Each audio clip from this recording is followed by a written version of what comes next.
अस्सलाम वालेकुम रहमतुल्लाहि व बरकातुहू। मेरे काबिल एहतराम बुजुर्ग दोस्तों, आज मार्केट में एक नई लव स्टोरी आई है।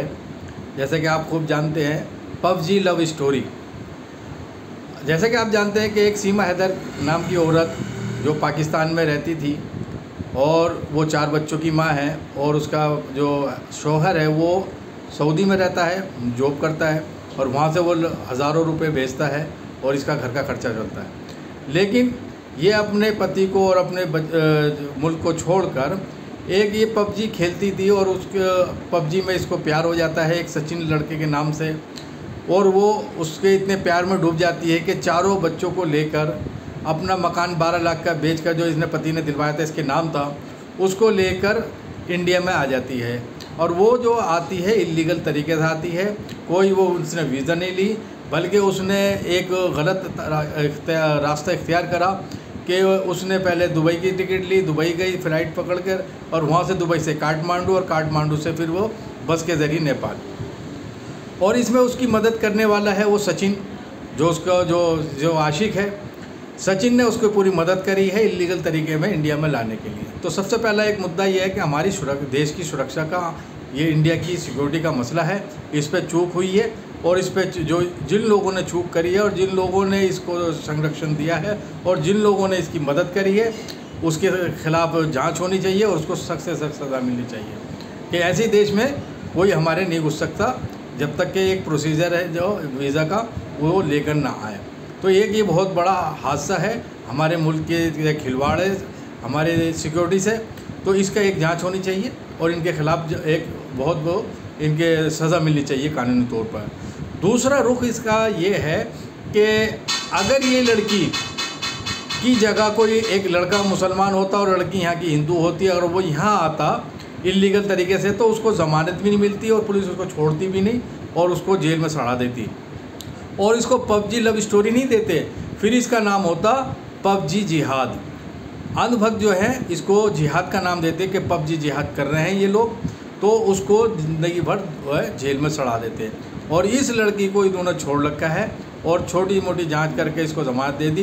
लेकिन अब सुना है कि फिर ATS ने इसकी जो है जांच पड़ताल शुरू करी है। तो ये एक दूसरा एंगल है। और तीसरा मेरे भाइयों एंगल ये है कि ये सब जब हो रहा है, ये सब बेदीनी की वजह से हो रहा है। दीन ज़िंदगी में नहीं है, इसलिए हो रहा है कि नमाज रोज़े को छोड़कर, घर के कारोबार को छोड़कर, दीन को छोड़कर पबजी खेल रही हैं।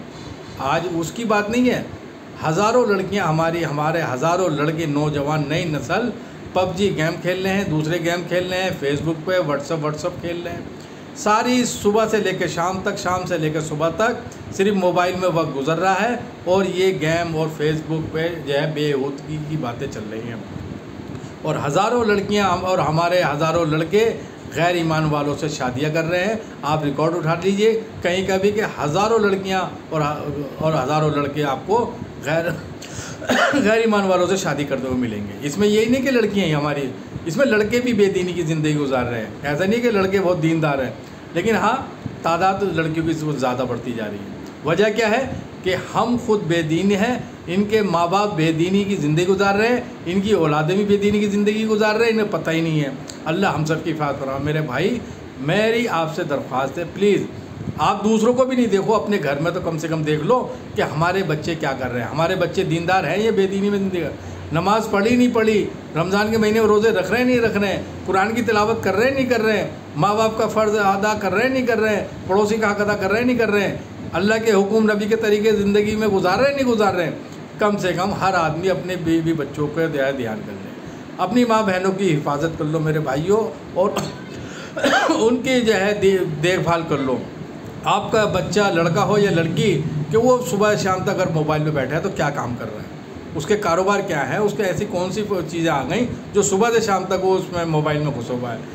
आप देखें उसको, अगर काम कर रहा है, कोई सही काम कर रहा है तो सही है, अगर बेदीनी में डूबा हुआ है, अगर गलत यूज़ कर रहा है फेसबुक का, अगर गलत यूज़ कर रहा है ट्विटर का, अगर गलत यूज़ कर रहा है मोबाइल का, तो उसको चेक करो मेरे भाइयों।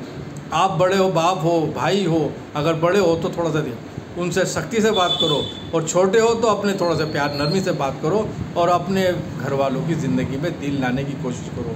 सुबह से शाम तक में एक वक्त ऐसा गुजारो कि आपस में बैठ के वहाँ पर दिन की बातें करो और कुरान हदीस को पढ़ो और उस पर अमल करो। तुम में सबसे बेहतर शख्स वो है जो कुरान को सीखे और सिखलाए।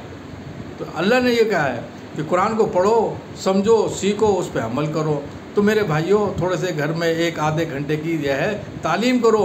फ़ज़ाइल माल, फ़ज़ाइल सदक़ात, बुखारी शरीफ, तिरमिज़ी, हज़ारों किताबें हमारी दीन की, उसका मुताला करो, उस पर फिर दीन पे अमल करो। तो मेरे भाइयों, बेदीनी को भगाओ। बेदीनी जाएगी जब दीन की मेहनत होगी, और दीन की मेहनत की वजह से बेदीनी भागेगी और आने वाली नस्ल जहन्नुम से बच जाएगी।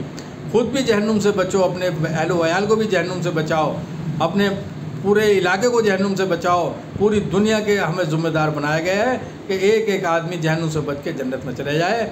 मेरे नबी की भी फ़िक्र यही थी और हम सब की भी फ़िक्र यही होनी चाहिए कि कैसे हम सब जहन्नुम की आग से बच जाएं और जन्नत में जाने वाले बन जाए। मेरे भाइयों, थोड़ा सा फ़िक्र कर लो, थोड़ी सी घर पर मेहनत कर लो। अल्लाह आपको जज़ाए खैर अता फ़रमाए। अस्सलामु अलैकुम व रहमतुल्लाहि।